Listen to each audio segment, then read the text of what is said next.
नमस्कार, मैं हूं अब्दुल्ला इमाम और दर्शन जहानाबाद में आप सभी का स्वागत है। हम हाजिर हुए कुछ अहम खबरों के साथ। थोड़ा सा वक्त निकाल कर देखिए खबरें फटाफट अंदाज में। हम खबरों की शुरुआत करते हैं और पहली खबर पर आते हैं, जहां की जहानाबाद के अरहिट दौलतपुर गांव में उस समय कोहराम मच गया जब गांव के रहने वाले दो दोस्त की फल्गु नदी में डूबने से मौत हो गई। घटना के संबंध में मृतक के परिजनों ने बताया कि अरहिट दौलतपुर गांव के रहने वाले राजेश प्रसाद के 12 वर्षीय पुत्र गुलशन कुमार तथा रवि 100 के 11 वर्षीय पुत्र दीपू 100 दोनों स्नान करने के उद्देश्य से गांव के ही बगल के फल्गु नदी में चले गए और स्नान करने के दौरान दोनों मासूम बच्चे नदी की गहराई में चले गए और गहराई में जाने के कारण दोनों डूबने लगे। दोनों को डूबता देख गांव के ही बच्चे के द्वारा गांव के लोगों और परिजनों को सूचना दी गई। सभी लोग आनन फानन में नदी के पास में पहुंचे तो सही, लेकिन तब तक काफी देर हो चुकी थी और दोनों की मौत हो गई। वहीं घटना की सूचना स्थानीय थाना की पुलिस को दी गई तो पुलिस ने शव को कब्जे में लिया और सदर अस्पताल में पोस्टमार्टम कराया। गौरतलब हो कि गांव में एक साथ दो मासूम बच्चे की मौत होने के बाद पूरे गांव में मातम सा माहौल हो गया है और मृतक के परिजनों का रो रो कर बुरा हाल है। हम अगली खबर पर आते हैं, जहां की जहानाबाद में मटका फोड़ने के दौरान दो गुटों में हुए विवाद में पथराव की घटना सामने आई थी।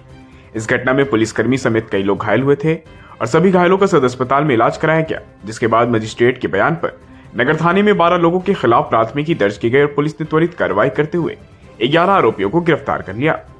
वहीं अब इस मामले में पुलिस सख्त है। इसी बीच मगध रेंज के आईजी छतरनील सिंह जहानाबाद पहुंचे और उन्होंने खुद घटनास्थल का निरीक्षण किया। उन्होंने एसपी महोदय को आवश्यक दिशा निर्देश दिए।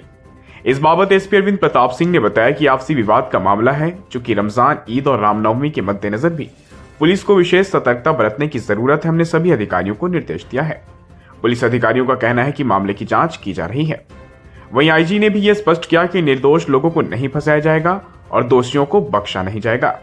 घटना के वीडियो फुटेज के आधार पर आरोपियों की पहचान की जा रही है।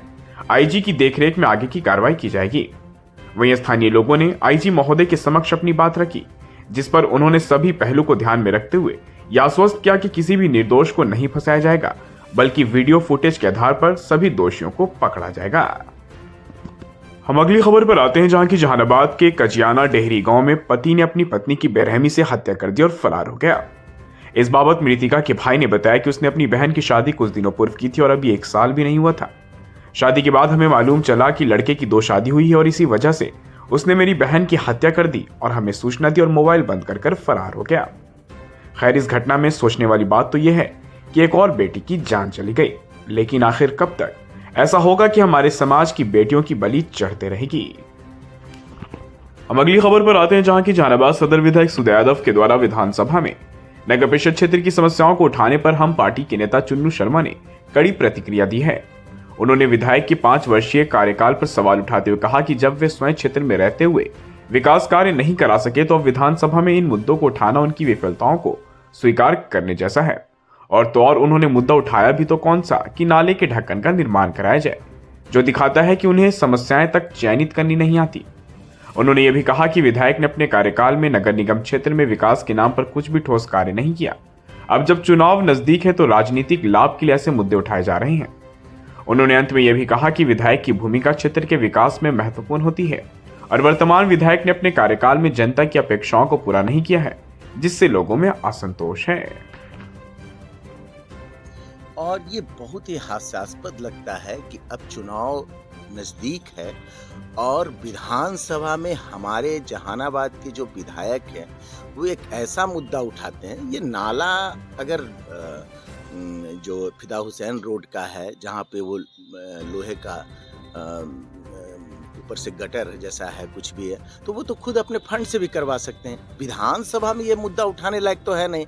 और आप 5वां साल आपका ये होने जा रहा है, मतलब आप अंतिम ये इस टर्म का जो है अंतिम समय में है, तो इस समय इसमें तो आपका होमवर्क जो है पब्लिक या जो भी है 99% कंप्लीट होना चाहिए। और जब फिदा हुसैन रोड आप जानते ही हैं कि जहानाबाद का सबसे बड़ा इलेक्ट्रॉनिक्स बाजार है और उस पर आपका ध्यान अब तक हम समझते हैं कि बिल्कुल नगण्य रहा है, क्योंकि जितना। तो दोस्तों, ये थी जहानाबाद के दिन भर की कुछ अहम खबरें। खैर, फिलहाल के लिए बस इतना ही। हमें दीजिए इजाजत। हम फिर से हाजिर होंगे नई खबर को लेकर। तब तक के लिए आप अपना बहुत ख्याल रखिए। आपको हमारे खबर को पेश करने का तरीका अगर पसंद आए तो दर्शन जहानाबाद चैनल को लाइक कीजिए, सब्सक्राइब कर मदद कीजिए और शेयर करना ना भूलें।